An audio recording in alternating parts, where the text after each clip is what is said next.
Violence action പടങ്ങളിൽ ഇന്ത്യയിൽ ഇറങ്ങിയിട്ടുള്ള ഇന്നേ അവർ ഇറങ്ങിയിട്ടുള്ളതിൽ ഇതിനപ്പുറം ഒരു സാധനം ഉണ്ടായി നമ്മൾ എങ്ങനെയും അത് അറിയുമായിരുന്നു, എന്നിട്ട് നമ്മളത് കാണുമായിരുന്നു. ഇംഗ്ലീഷ് പടങ്ങളിൽ ഓഫ് കോഴ്സ് ഉണ്ടായിട്ടുണ്ട് ഇഷ്ടം പോലെ. പക്ഷേ ഇത് ഞാൻ എന്തിനു പറയാനെന്നാണ്. മാക്സിമം ഒരു 18+ സിനിമ, വയലൻസ് സിനിമ എന്ന് പറയുമ്പം അവർക്ക് ഡയറക്ടർക്ക് ഫ്രീഡം ഉണ്ടായിരിക്കും. അത് ഉണ്ടായിട്ട് പോലും ഒരുപാട് പടങ്ങൾ വന്നിട്ടുണ്ട്, ഒരുപാട് അപരാധങ്ങൾ, ഈരേവൻ എന്നൊക്കെ പറഞ്ഞിട്ടൊക്കെ പടങ്ങൾ വന്നു വെറുപ്പിച്ച് കൈ തരുകയാണ്. ഇതിൻ്റെ സിനിമയുടെ ഒരു സാധനം ഞാൻ സിമ്പിളായിട്ട് നിങ്ങൾക്ക് ഞാൻ പറഞ്ഞുതരാം. ഇതിൽ ഭയങ്കരമായിട്ട് ഈ മുഖമൊക്കെ അടിച്ച് പൊട്ടിക്കുക, അടിച്ച് ചമ്മന്തിയാക്കുന്ന കേട്ട് ചമ്മന്തിയൊക്കെ രക്തമൊക്കെ ഇങ്ങനെ അടിഞ്ഞ് ഇങ്ങനെ പോവുക. ഭയങ്കരമായിട്ട് നമുക്ക് ഒരു മനുഷ്യന് ഏറ്റവും കൂടുതൽ പെയിൻ സഹിച്ച് മരിക്കാൻ പറ്റുന്ന സാഹചര്യത്തിൽ മരണപ്പെടുക, ഇങ്ങനത്തെ ഒരുപാട് സാധനങ്ങളുണ്ട് കേട്ടോ. പക്ഷെ നമ്മൾ കാണുമ്പോഴേക്കും അയ്യോ ഒരു മനുഷ്യജീവനാണല്ലോ ഇങ്ങനെ ചെയ്യുന്നത് എന്നുള്ളത് നമുക്ക് തോന്നത്തില്ല. കാരണം നമുക്ക് ഈ വില്ലന്മാർക്ക് ഇതിനപ്പുറം എന്തെങ്കിലും കിട്ടുമെങ്കിൽ അത്രയും നല്ലതായിരുന്നു എന്നൊരു സാധനം നമുക്കിവിടെ തോന്നും. ഒഴിച്ച് കീറി വയ്ക്കാൻ വേണ്ടി നമുക്ക് തോന്നും. ആ ഒരു സാധനം അത്രയും ഇത് വില്ലന്മാരുടെ അടുത്തുള്ള ഒരു ദേഷ്യം ഈ കണ്ടോണ്ടിരിക്കുന്ന പ്രേക്ഷകർക്ക് ഉണ്ടാവുന്നുണ്ട്. അതുകൊണ്ട് തന്നെ കഴിക്കുമ്പോൾ കറക്റ്റ് കയ്യടിയാണ് ആ സമയത്തൊക്കെ ഈ പറഞ്ഞ ഈ അടിച്ച് മണ്ട പളക്കുമ്പം കയ്യടി. അതുപോലെ നായകൻ്റെ സൈഡിൽ നിന്നുള്ളവർക്ക് എന്തെങ്കിലും ഒരു സംഭവം ഇതുപോലെ വരുമ്പോഴേക്കും അത് നമുക്ക് കൊള്ളും പോലെ ഫീൽ ചെയ്യും. ഒരു അടി പടക്കണമെന്നുണ്ടെങ്കിൽ നമുക്ക് കൊള്ളും പോലെ ഫീൽ ചെയ്യും. അതാണ് അത്രയ്ക്കും ഈ പടത്തിനകത്ത് കണക്റ്റാക്കി എടുക്കുന്ന ഒരു കട്ട വയലൻസ് സിനിമ. ഇപ്പം നിങ്ങൾക്ക് മനസ്സിലാവും ഈ സിനിമ കാണുമ്പം എന്താണ് എന്നുള്ള സാധനമെന്ന്. നിങ്ങൾക്ക് ഇനി ഇതിനപ്പുറം ഒരു വലിയ ഡീറ്റെയിലിംഗ് ആയിട്ട് പറയേണ്ട കാര്യമാണെന്ന് എനിക്ക് തോന്നുന്നില്ല. ഇതിൻ്റെ ട്രെയിലറൊന്നും കാണാൻ നിൽക്കട്ടെ. ട്രെയിലറിലും ചെറിയ കുഞ്ഞു സ്പോയിലേഴ്സ് ഉണ്ട്. നേരെ പടം കാണാൻ പറ്റുമോ? പിള്ളേരെയും കൊണ്ടും ഈ ഹൃദയ സംബന്ധമായ അസുഖങ്ങളുള്ളവരെ കൊണ്ടും ലോല ഹൃദയർ, ഗർഭിണികൾ ഇവരൊന്നും പോയി കാണരുത് കേട്ടോ. എന്തെങ്കിലും ബ്ലഡ് കണ്ടു കഴിഞ്ഞാൽ പെട്ടെന്ന് ഒരു വോമിറ്റിംഗ് വരുന്ന അങ്ങനത്തെ ആൾക്കാരൊന്നും ഈ ഏരിയയിലേ പോകരുത്. പടം തുടങ്ങി ആദ്യം കഥാപാത്രങ്ങളെ പരിചയപ്പെടുത്തണം. വളരെ കുറച്ച് സമയം എടുത്തോളൂ, 10-15 മിനിറ്റ് എങ്ങാണ്ട് എടുത്തോളൂ. അതിൽ തന്നെ ഇവർ ഓരോരുത്തരും ഈ വില്ലന്മാരാണെങ്കിലും നായകനാണെങ്കിലും നായികയാണെങ്കിലും അവരുടെ ഫാമിലി ആണെങ്കിലും എത്രമാത്രം പവർഫുള്ളാണല്ലോ, അവരുടെ ക്യാരക്ടർ എന്താണ്, ഇതൊക്കെ കൃത്യമായിട്ട് നമുക്ക് മനസ്സിലായിട്ട് നേരെ ഒരു ട്രെയിനിനകത്ത് പോവുകയാണ്. അവിടെ കുറച്ച് കള്ളന്മാരും കൂടി കയറി പറഞ്ഞു. പിന്നെ നടക്കുന്ന കാര്യങ്ങളാണ് എൻ്റെ മോനെ. ഫസ്റ്റ് ഹാഫ് വലിയ ഇതൊന്നും ഇല്ലാതെ അങ്ങ് പോയി ഇൻ്റർവൽ ബ്ലോക്കിൽ കിടുമായിരുന്നു. പിന്നെ അങ്ങോട്ട് ഇവന്മാർ എന്ത് കാണിച്ചാലും ഇത്ര നമ്മൾ ആഗ്രഹിക്കും. ഈ ഒരു വില്ലനെ കാണിക്കും, ഇവനെ ഏറ്റവും ഭയങ്കര മൃഗീയമായ രീതിയിൽ കൊല്ലണമെന്ന് നമ്മൾ ആഗ്രഹിക്കും. അടുത്ത വില്ലനെ ഇവനെ വലിച്ച് കീറി രണ്ടായിട്ട് പളക്കണമെന്ന് ആലോചിക്കും. അങ്ങനെയൊക്കെ നമ്മൾ ആലോചിച്ചു. അത്രയ്ക്കാണ് ഈ സാധനം. നമുക്ക് RDX കാണുമ്പം കൊച്ചിൻ്റെ അടുത്ത് കാണിക്കണമെന്നിട്ട് അവന് രണ്ടെണ്ണം നല്ല രീതിയിൽ പറ്റിക്കണമെന്ന് നമ്മൾ ആഗ്രഹിക്കില്ല. അതിൻ്റെ ഒരു പ്രോമാക്സ് സാധനമാണ് ഇത് കണ്ടുകൊണ്ടിരിക്കാൻ വരുന്നത്. ഇതിൻ്റെ ഡയറക്ടർ എന്ന് പറയുന്നത് നിഖിൽ നാഗേഷ്. പുള്ളിയുടെ അപൂർവ എന്നുള്ളൊരു സിനിമ OTTയിൽ വന്നിട്ടുണ്ടായിരുന്നു. ഞാൻ അതിൻ്റെ റിവ്യൂ ഇട്ടിട്ടുണ്ടായിരുന്നു. എനിക്ക് ആവറേജ് പടമായിട്ട് തോന്നുള്ളൂ. പക്ഷേ ഇതിൽ മോനെ എന്ന് പറഞ്ഞാൽ ഒരു കോംപ്രമൈസിനും തയ്യാറല്ല, ഒരു സാധനത്തിലും കോംപ്രമൈസില്ല. ഇത് ഞാൻ കാണിക്കും, ഇത് കാണിക്കണം എന്ന് പറഞ്ഞിട്ടങ്ങ് കാണിച്ച് അങ്ങ് പച്ചക്കങ്ങ് കാണിച്ചിരിക്കുകയാണ്. രക്തം തെറിക്കണം, എത്ര രക്തം തെറിക്കണം അത്ര തെറിക്കണം. Rafi Mehmood cinematography, editing super editing കേട്ടോ. എഡിറ്റിംഗ് ഒക്കെ എന്ന് പറഞ്ഞാൽ ഇതൊക്കെയാണ് എഡിറ്റിംഗ്.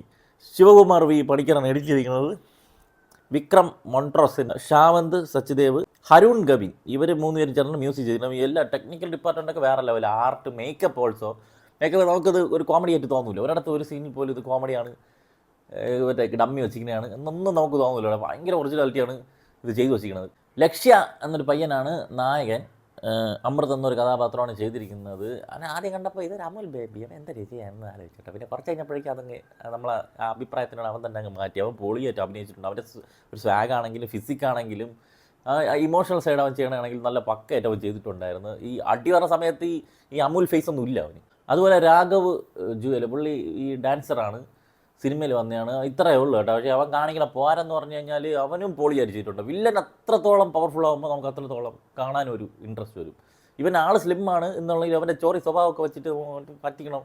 അത് മാത്രമല്ല ഭയങ്കര ഗട്ട്സുള്ള ഒരു വില്ലനാണ്, അടിപൊളിയായിട്ട് ചെയ്തിട്ടുണ്ട്. താന്യ മണിത്തലയാണ് നായികയായിട്ട് വന്നിരിക്കുന്നത്. അഭിഷേക് ചൗഹാൻ ഉണ്ട്, ആശിഷ് വിദ്യാർത്ഥിയുണ്ട്. ആശിഷ് വിദ്യാർത്ഥിയൊക്കെ അദ്രിജ സിൻഹ, ഇതൊക്കെയാണ് മെയിൻ കാസ്റ്റ്. പിന്നെ കുറേ പേര് ഒരു ട്രെയിനിലുള്ള ആൾക്കാരൊക്കെ ഏകദേശമുള്ള എല്ലാവരും അഭിനയിച്ചിരിക്കുകയാണ്. എല്ലാവരും നല്ല അടിപൊളി പെർഫോമൻസ് ആയിരുന്നു കേട്ടോ. ഇതൊക്കെയാണെങ്കിൽ സംഭവം ഇത് മേക്ക് ബിലീഫൊക്കെയാണ്. പക്ഷേ എന്നിരുന്നാലും ഒരു മനുഷ്യൻ ഇടി വാങ്ങിച്ച് പിടിക്കണതിനൊക്കെ ഒരു പരിധിയില്ലേ. ഇത്ര എന്തൊക്കെയാണ് വാങ്ങിച്ച് പിടിക്കണത്, കമ്പിപ്പാര കിട്ടുന്നത് അടിക്കണുണ്ട്. അത് കുറച്ച് കടുത്തു പോയതായിട്ട് എനിക്ക് തോന്നി. എന്നാലും അത് എസ്പെഷ്യലി ഒരു ആജാനുബാഹുവായിട്ടുള്ള ഒരുത്തുണ്ട് കേട്ടോ. അവൻ്റെ ഈ കൈ അവൻ അടിക്കൊന്നും വേണ്ട, അവൻ്റെ കൈ ചുമ്മാ ഇവിടെ ഇട്ട് തന്നത് നമ്മളെ കൈ തൊടിഞ്ഞു പോകും. അമ്മ അതൊരു ഒരു ജൈൻറ്റ് ആയിട്ടുള്ള ഒരു തൈ. അവൻ്റെ ഇടിയൊക്കെ കിൻഡിൽ കണക്കിനാണ് നമ്മ മണ്ടയിൽ വന്ന് വീണത്. എനിക്ക് വ്യാനൊക്കെ എടുത്ത് അവ ഇടിക്കുന്നുണ്ടപ്പം. അവൻ്റെ അതൊക്കെ ഇടി വാങ്ങിച്ച് പിടിക്കുക എന്ന് പറഞ്ഞാൽ ഇത് റിയൽ ലൈഫിൽ ഇതും കണ്ടിട്ട് ഇനി ചോര തിളപ്പൊക്കെ പടം കാണുമ്പോഴേക്കും തിളപ്പ് വരും. ആരെങ്കിലും രണ്ടെണ്ണം ഇടിച്ച കൊള്ളാം കൊണ്ടൊന്നും പോവല്ലടായി. ഇങ്ങനെയൊന്നും ഇടിയൊന്നും താങ്ങാനൊന്നും അത് സിനിമയിലേ നടക്കുകയുള്ളൂ. ഭയങ്കര റിയലിസ്റ്റിക് ആയിട്ട് അവന്മാർ എടുത്തിട്ടുണ്ടെങ്കിൽ പോലും എന്ന് തോന്നിയാൽ പോലും യഥാർത്ഥത്തിൽ അങ്ങനെ ഇവിടെ ഒരു അടി വരുമ്പോൾ തന്നെ നമുക്ക് 10-30 സെക്കൻഡ് ഇങ്ങനെ കലങ്ങി കിളിയൊക്കെ ഇങ്ങനെ പോകണമെന്ന് പറയില്ലേ, ആ സാധനം കാണും. പിന്നെ അവിടെ എന്തിനാണ് നടക്കണമെന്ന് നമുക്കൊരു 10 സെക്കൻഡ് ഒന്നും ഒരു ബോധം കാണില്ല. സിനിമയിലെ കാണിച്ചില്ല, മറ്റേ ബീപ്പ് സൗണ്ട് അടിച്ച് പോകണം, അതേപോലത്തെ ഒരു സംഭവമാണ്. അപ്പോൾ ആ സമയത്തൊക്കെ ഇതുപോലെ ആണെങ്കിൽ അവന്മാർ വില്ലമാരെല്ലാം കൂടി ഇങ്ങനെ കാലേ വാരി തൂക്കി എടുത്ത് വെളിയാക്കി കയറി അതായത് യഥാർത്ഥം നടക്കുള്ളൂ. അല്ല ഇതൊന്നും യഥാർത്ഥം നടക്കില്ല. അതൊന്നും കണ്ട് ഈ മറ്റേ തിളപ്പൊക്കെ ഒന്ന് കുറച്ച് അങ്ങനത്തെ ആൾക്കാർ പോയി കണ്ടാൽ മതി കേട്ടോ ഇത് സിനിമ. അപ്പോൾ ഇതാണ് പടം. വലിയ കഥയോ കുഴപ്പമൊന്നുമില്ല, ഒരു രാത്രി നടക്കുന്ന ഒരു ഇൻസിഡൻ്റാണ് സിനിമയിലുടനീളം പറയണത്. ഇത് എന്ന് പറഞ്ഞാൽ ഇത് തിയേറ്ററിൽ തന്നെ കാണേണ്ട ഒരു സംഭവമാണ്. കാരണം ഈ സൗണ്ട് മിക്സിംഗ് ഒക്കെ അമ്മാതിരിയാണ് ചെയ്തു വെച്ചിരിക്കണേ. ഈ ബ്ലഡ് തെറിക്കണത് ഓരോ കുത്തിലൊക്കെ ബ്ലഡ് ഇങ്ങനെ തെറിക്കണ ശബ്ദം, അതുപോലെ എല്ലൊക്കെ ഇങ്ങനെ നുറങ്ങിപ്പോണ അതൊക്കെ കറക്റ്റായിട്ട് ഫീൽ ചെയ്യും തിയേറ്ററിൽ ഇരുന്നുണ്ട്. കറക്റ്റ് സാധനം ആംബിയൻസിനകത്ത് കൊണ്ട് OTT ഒരിക്കലും അത് കിട്ടില്ല.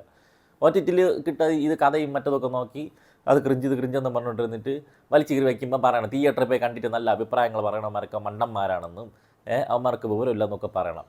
തിയേറ്ററിൽ പോയി കാണേണ്ട സിനിമകൾ തിയേറ്ററിൽ തന്നെ പോയി കാണണം. അതൊന്നും OTT കണ്ടാൽ അത് കിട്ടത്തില്ല. ഇത് OTT വരുമ്പോഴേക്കും നിങ്ങൾക്ക് കണ്ടു കഴിഞ്ഞാൽ ഞാൻ ഈ പറയുന്ന സാധനങ്ങൾ ഓവർ തള്ളായിട്ട് നിങ്ങൾക്ക് ഫീൽ ചെയ്യുള്ളൂ. പക്ഷേ തിയേറ്ററിൽ പോയി കണ്ടാൽ നിങ്ങൾക്ക് മനസ്സിലാവും എന്താണ് ഈ സിനിമയിലുള്ളതെന്നുള്ളത്. അപ്പോൾ അത്രയൊക്കെയാണ് കില്ലെന്ന പടത്തിനെ കുറിച്ച് പറയാനുള്ളത്. കട്ട വയലൻസാണ്, ഒരു കോംപ്രമൈസും ഇല്ല. നല്ല രീതിയിൽ വലിച്ച് കീറി വച്ച് എല്ലാം കാണിച്ചു തരണുണ്ട്. വേറെ മറ്റേ ഈ പറഞ്ഞ ഈ ഇൻറ്റിമേറ്റ് സീൻ അങ്ങനെയൊന്നുമില്ല. ഈ വയലൻസിൻ്റെ ഒരു ഇത് മാത്രമേ ഉള്ളൂ. 18+ കൊടുക്കുക, 18+ കൊടുത്തേ പറ്റുള്ളൂ, അല്ലാതെ ഇതൊക്കെ അപ്പോൾ അങ്ങനത്തെ സിനിമകൾ ഇഷ്ടപ്പെടുന്നവർ, ആക്ഷൻ പടങ്ങൾ വയലൻ്റ് ആയിട്ടുള്ള സിനിമകളൊക്കെ ഇഷ്ടപ്പെടുന്നവർക്ക് തിയേറ്ററിൽ പോയിട്ട് തീർച്ചയായിട്ടും കാണേണ്ട ഒരു സിനിമയാണ് കില്ല്.